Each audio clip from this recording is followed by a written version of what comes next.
போலி என்சிசி முகாம் நடத்தி மாணவிகளுக்கு பாலியல் தொல்லை அளிக்கப்பட்ட விவகாரத்தில் பள்ளியினுடைய தாளாளர் மற்றும் முதல்வர் ஜாமீன் கூடாது என்று போலி தரப்பில் எதிர்ப்பு தெரிவித்து பேசலாம். மதன் விரிவான விளக்கங்களை கொடுக்கலாம். ஸ்ரீராம், கிருஷ்ணகிரியில் போலி என்சிசி முகாம் நடத்தி மாணவிகளுக்கு பாலியல் தொல்லை அளிக்கப்பட்ட விவகாரம் தமிழகம் முழுவதும் பெரிய ஒரு அதிர்ச்சி ஏற்படுத்தியிருந்தது. ஏற்கனவே இந்த சம்பவம் தொடர்பாக கைது செய்யப்பட்ட முக்கிய குற்றவாளி முதல்வர், தாளாளர் மற்றும் ஆசிரியர்களும் கைது செய்யப்பட்டார்கள். இந்த நிலையில்தான் தற்போது ஜாமீன் கோரி இவர்கள் தரப்பில் இருந்து தற்போது ஜாமீன் கேட்டு ஒரு புதிய மனு தாக்கல் செய்யப்பட்டது.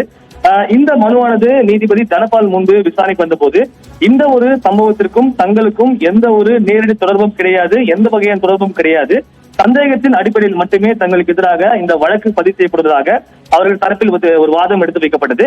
தங்களுக்கு ஜாமீன் வழங்க வேண்டும், நிபந்தனை எதிர்த்தாலும் தாங்கள் கட்டுப்படுவோம் என்றும் தெரிவிக்கப்பட்டது.